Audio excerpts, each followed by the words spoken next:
Nordi Mukiele, non mais quel jour exceptionnel, 87 de potentiel sur FIFA, il m'a carry tellement de fois dans mes carrières, non mais là, ma petite carrière avec le Napoli, il fait une saison exceptionnelle, j'ai presque envie de dire, pas besoin de faire d'analyse là-dessus, on va sur ce FIFA, on voit qu'il a 87 de potentiel, c'est bon, c'est un joueur super chaud pour le PSG. Moi je vous dis à la prochaine pour une nouvelle vidéo, allez, ciao. Non je rigole, moi c'est Enzo de BeFootball et bienvenue dans cette nouvelle vidéo.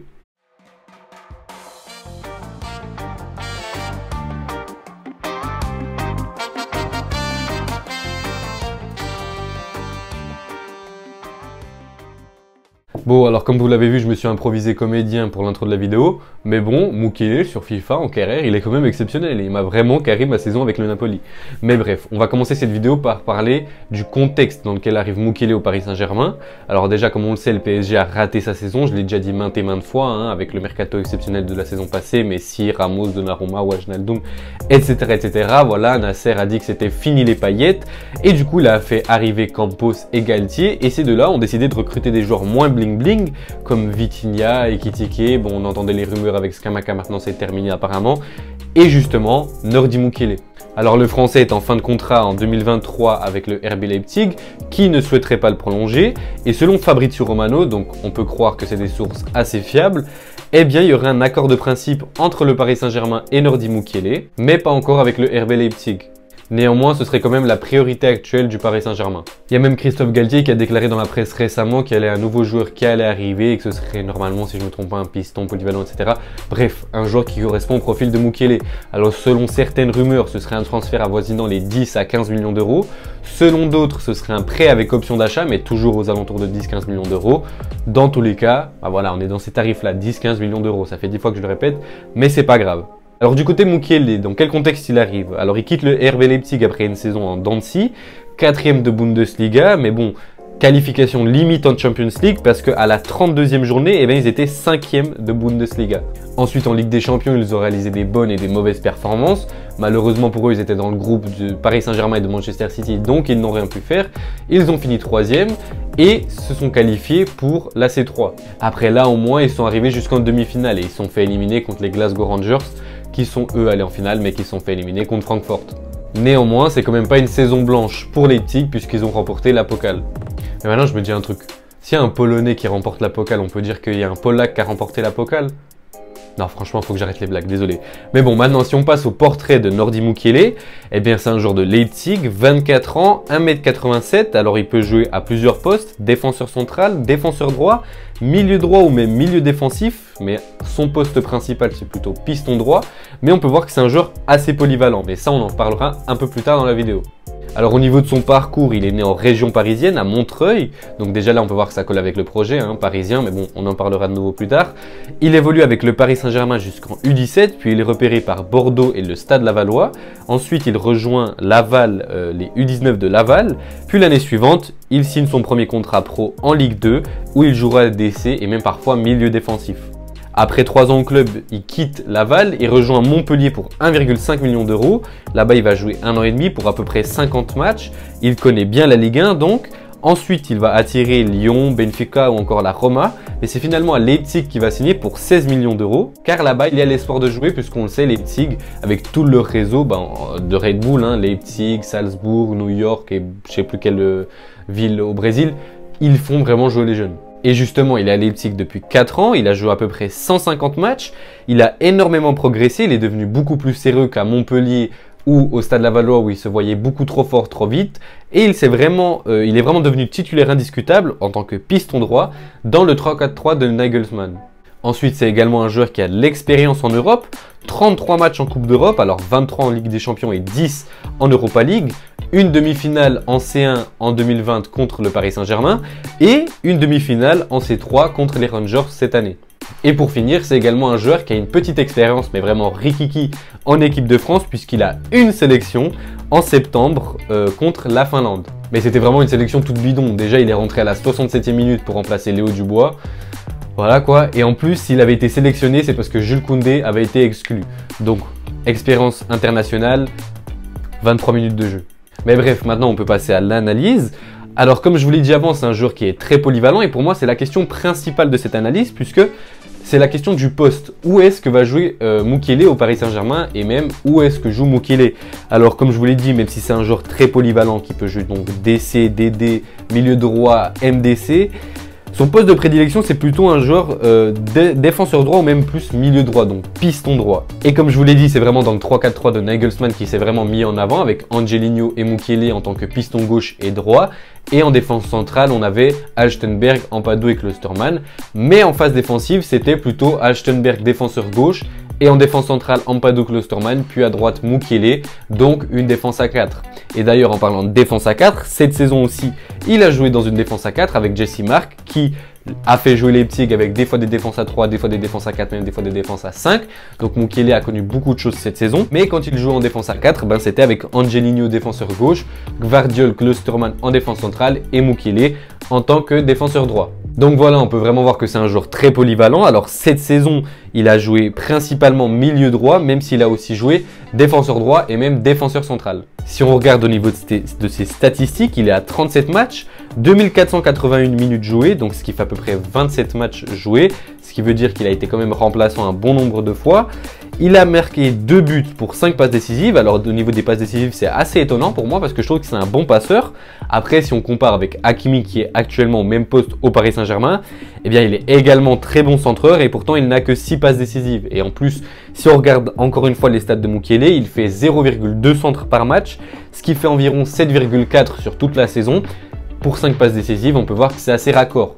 Alors même si c'est un joueur qui est meilleur défensivement que offensivement, c'est quand même un joueur qui monte. Je vous mets sa heatmap à l'image, on voit que même s'il est beaucoup dans sa partie de terrain, il monte beaucoup en attaque. Et d'ailleurs, il est dans le top 4% des joueurs qui touchent le plus de ballons dans la surface de réparation adverse, avec 3,4 ballons touchés par match. Donc, j'en reviens au même point, Mukiele est un joueur extrêmement polyvalent. Alors comme je vous l'ai dit, son poste principal c'est milieu droit, mais si on regarde son gabarit, comme je vous l'ai dit avant, 1m87 c'est assez étonnant, c'est très atypique, mais j'ai envie de dire que c'est un atout parce que, comme je vous l'ai dit avant, c'est un bon défenseur, il est dans le top 3% des joueurs qui ont le plus de duels gagnés, dans le top 14% des joueurs qui font le plus de dégagement, dans le top 12% des joueurs qui font le plus d'interceptions. On peut voir que défensivement c'est assez bon. Après, il ne fait pas non plus énormément de pression et ça c'est quelque chose qu'il pourra améliorer puisqu'on le sait, Christophe Galtier il veut des joueurs qui pressent beaucoup et déjà si on a Messi, Neymar, Mbappé qui pressent pas, ça va être compliqué. Bon d'ailleurs en parlant de Christophe Galtier, je vous mets ma vidéo là ou là, je me rappelle jamais où c'est, si vous voulez aller la regarder.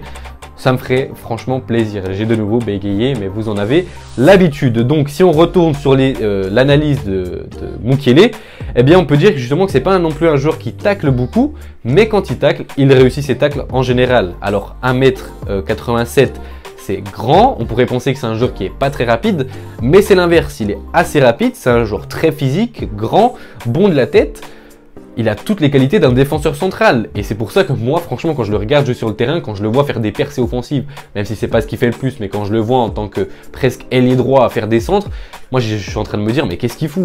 Si tu le connais pas et si tu regardes pas le match en entier, tu as l'impression que c'est un défenseur central qui joue sur l'aile droite, n'importe quoi. Mais c'est justement le fait qu'il le rend polyvalent et du coup qui fait qu'il peut jouer en défense centrale. Mais son côté technique, tactique, qui fait qu'il est extrêmement polyvalent et c'est pour ça du coup eh bien qu'il peut jouer en défense centrale, en défenseur droit, en milieu défensif. Il a même joué un match en défenseur gauche. Qu'est-ce que je voulais que je vous dise? L'année prochaine avec le Paris Saint-Germain, il sera buteur à la place de Mbappé. Mais bref, maintenant on va passer à mon avis final. Est-ce que Mukiele est une bonne option pour le Paris Saint-Germain? Déjà à m'écouter, justement on dirait que c'est le cas, on dirait que c'est un joueur parfait. Mais pour moi le problème c'est qu'il est très polyvalent. Alors depuis avant je vous en parle comme si c'était une qualité exceptionnelle, ce qui est le cas.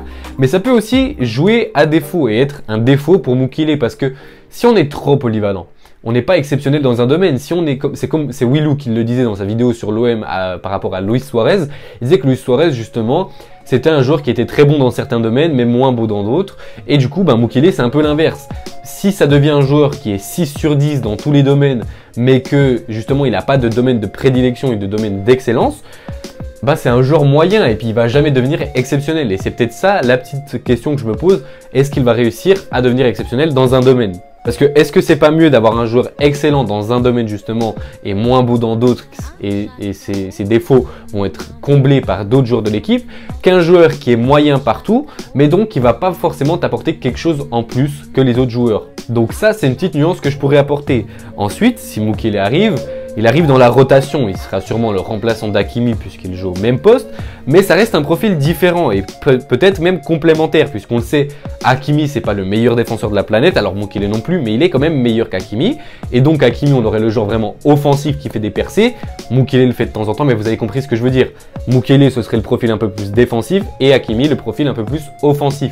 Ensuite il pourrait également dépanner en défense centrale puisqu'on le sait, Christophe Galtier veut faire jouer son équipe à 3 défenseurs, donc on pourrait avoir Kimpembe à gauche, Marquinhos en centrale et Mukiele en défenseur central droit. Après, vous me direz, on mettrait Ramos, mais Ramos, il est là une fois sur deux. Alors, c'est clair que si Ramos il se blesse pas, c'est Ramos qui va jouer à ce poste-là. Mais si Ramos est blessé et ne joue jamais comme la saison passée et que le PSG ne recrute pas Skriniar, bah Mukiele, ça pourrait être une bonne option à ce poste. Après, il y aurait quand même Thilo Kehrer. Et là, franchement, je fais pas de blague parce que je sais qu'il y en a des qui vont penser que je fais de l'humour. Mais Thilo Kehrer, cette saison, il n'a pas été si mauvais que ça. Après, c'est pas au niveau du Paris Saint-Germain. Mais si on n'a rien d'autre, eh ben, c'est mieux que rien. Mais personnellement, je préférerais quand même Mukiele en défenseur central, même si c'est pas son poste de prédilection. Et donc, s'il arrive au PSG, vous l'avez compris, c'est un joueur qui va jouer. De 1 par sa polyvalence, puisqu'il peut jouer un peu partout, et donc il pourra dépanner. Mais aussi parce que Christophe Galtier le veut. S'il arrive au Paris Saint-Germain, c'est pas comme à l'époque où Leonardo et le PSG sautaient sur des opportunités. Hein, je vous l'ai déjà dit dans ma vidéo sur Christophe Galtier, si je me trompe pas.